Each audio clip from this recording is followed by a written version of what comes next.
Probably not. He was the person who won Tartus to escape. Right.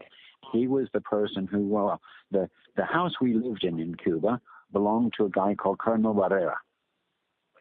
Colonel Barrera was the boss of the Cuban Batista army in Oriente province, which is the east coast part of Cuba where Castro was. And Barrera was selling food and ammunition to Castro. All right. Okay, which is how Tatars know when Castro was going to do things. Uh-huh. Yeah.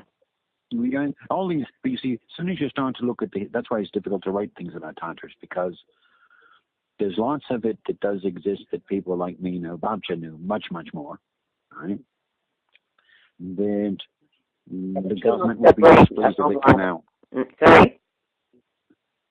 The government would be displeased about it coming out.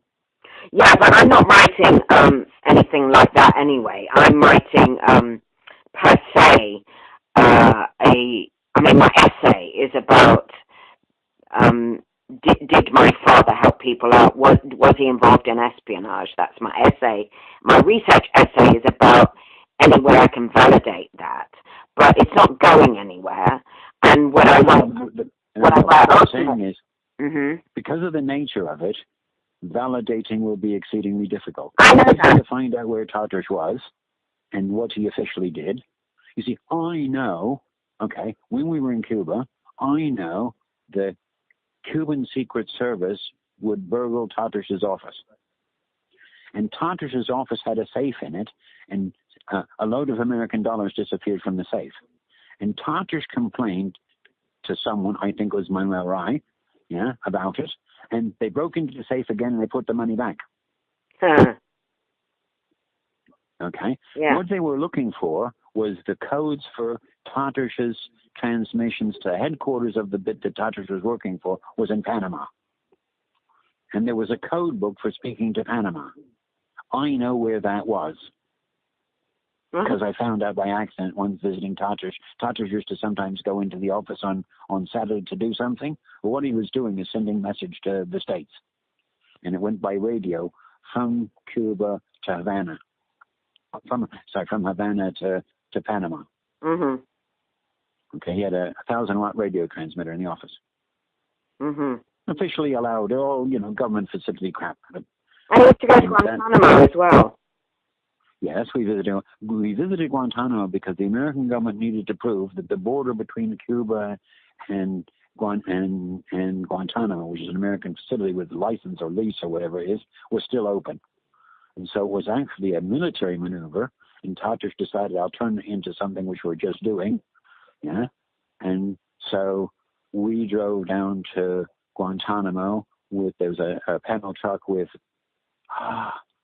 I'll think of the name of the driver in a minute, because the driver was black as the ace of spades. Really nice guy. He also worked for Tartus, and there was Pedro. Sorry? Pedro. No, I don't know. I have to think about the history to write down all the names of the people. Okay, but I know that when the revolution happened, later when Castro was finally, after they chased Tartus out and stuff, they arrested all of the Cubans, or a big bunch of the Cubans that worked with Tartus.